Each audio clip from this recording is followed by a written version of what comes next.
Hello! This week's coffee is going to be El Salvador La Ilusion.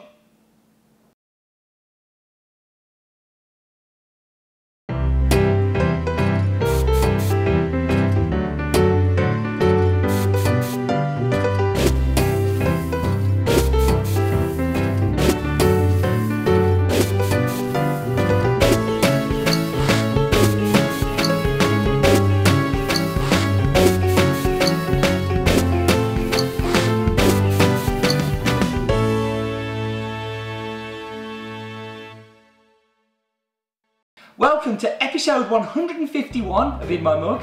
My name is Steve Layton, and as I said, this week's going to be about El Salvador La Ilusion.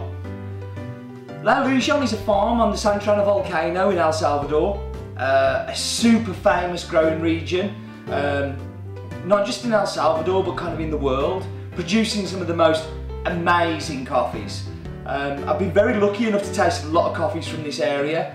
And some of my best experiences and some of the most amazing coffees that I've found have kind of come from this very small mountain stroke volcano in El Salvador. I've also been lucky enough to kind of visit Ernesto a couple of times on the farm now, and that's right up there with the experiences I've had with the coffee. I had an absolutely awesome time. The drive up to the farm is kind of like a who's who of coffee. Driving past farms as if it was like a trip around Beverly Hills, kind of visiting the stars, wanted to take pictures of signs and of different farms as we went past. But at the very, very top of this mountain, the very peak, you've got Ernesto Mendez, who has the penthouse apartment of these superstar homes. And Ernesto owns a couple of farms on this volcano. He owns Los Andes, which is a previous Cup of Excellence Award winner, Alaska, which is a previous Cup of Excellence Award winner, and he owns Los Brumas, which is not quite Santana, but he's also a Cup of Excellence Award winner. Are you seeing the pattern forming here? I am. So Ernesto owns a number of farms, but this is probably his most famous and probably the most amazing terroir. The varietal he grows on the farm is Bourbon, which is mainly orange Bourbon with a smidgen, a shoulder of red. This kind of happens on lots of farms where you find somebody says, oh, it's all yellow or all orange or all red. There'll be a little bit mixture of the others.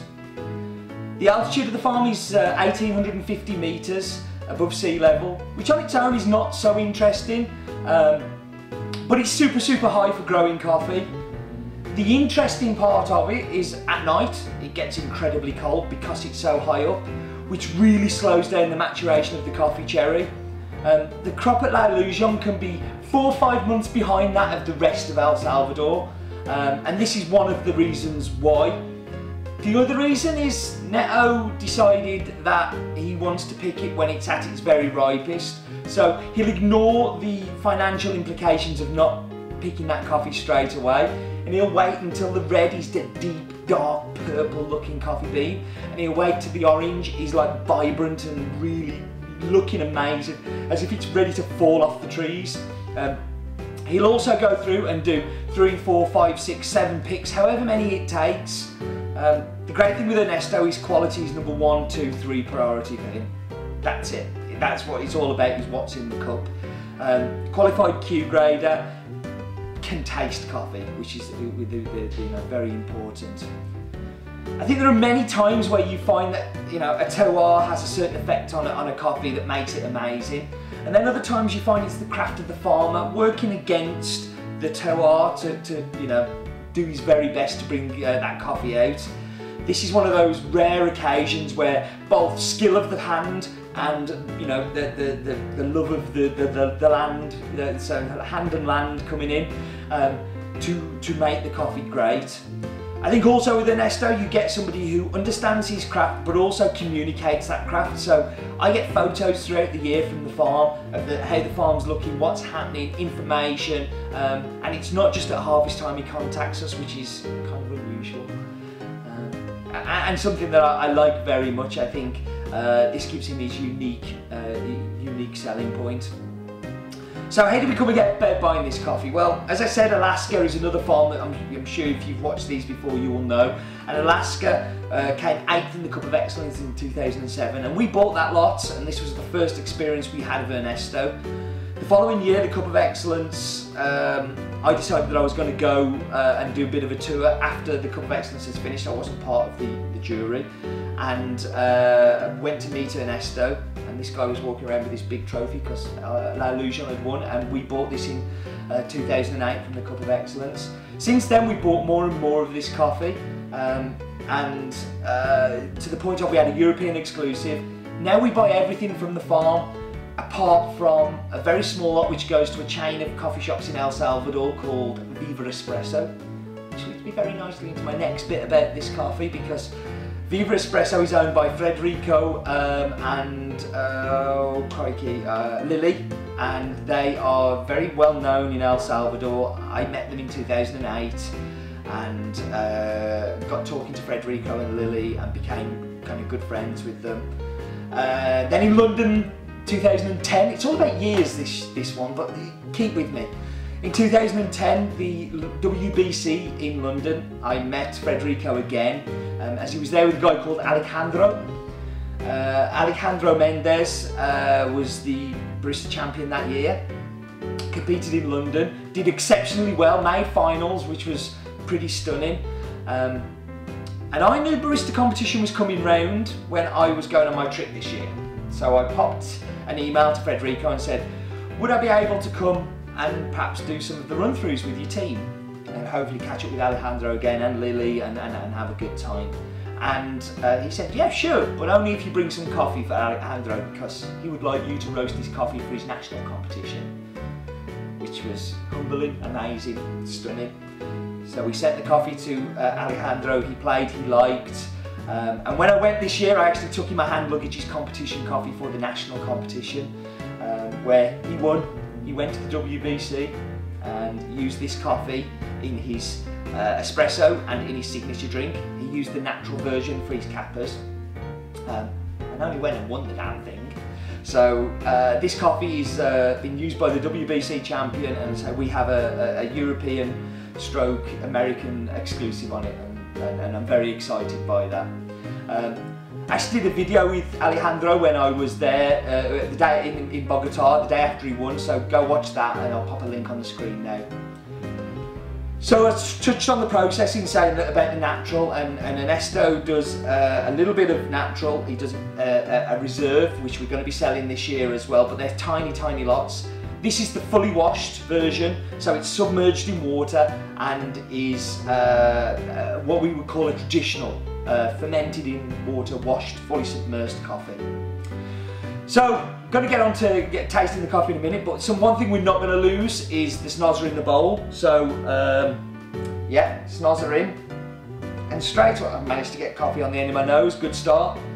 You can smell the citrus, you can smell the vibrancy, and you can smell how amazing this coffee is going to be. It really does have a zing, a zest. It's vibrant. It's just a really vibrant, aromatic coffee. So now it's time for us to try the cup. I'm going to dive straight into the espresso, and you can smell on the espresso that, you know, again, the citrus, the vibrancy. And this is a challenging espresso. If you tried last year's and you've tried Kicker, then you'll know where I'm coming from. This is the brightness in the Kicker. This is the lemon. I mean, for me, I get a pink lemonade and I just kind of get it all over it, mixed in with a sherbet, so you're getting that vibrancy and that liveliness coming through. So the lemonade of the fizz and the sherbet of the fizz. But then what I get on the back end is like a fruit salad sweet, and if you've not had one of these, this takes me right back to my childhood. It's like a raspberry pineapple hit of kind of whizzing me back in time. I can almost taste the yellow and pink wrapper as I'm drinking it, and it is an amazing espresso. Could even win WBC one day if somebody used it right. But it's an amazing one. So the espresso stays as the tasting. As you know, we're doing something new this week. But what I wanted to introduce is something called the Wheel of Death. And the wheel of death is a generator that comes up with something that I wouldn't normally try that coffee in. So we're going to set that generator going now. And this week's is the Eva Solo. The Eva Solo is a brewer that I personally really like, and I don't think necessarily gets the love that it should.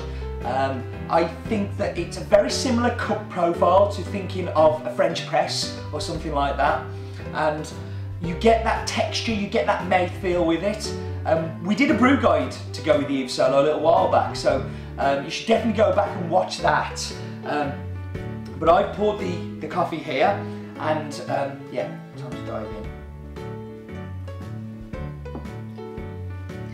And again, you get that lemonade, and you get that perfect kind of fruit salad sweet, sticky, sweet, lovely, with a vibrant acidity. It's alive. Also, because this new crop's come in, Kicker's been changed as well. So if you haven't tried Kicker for a little while, which is one of our, it's kind of like our show-off blend, if you like. This works really, really well. It has a little bit of Alaska in. It has obviously the Ilusion, and it has a smidgen of an Ethiopian Sidamo washed that I think complements the two really, really well. So do go and look at that. So, new format. It's evolved more than a revolution, but let me know what you think. I am enjoying it.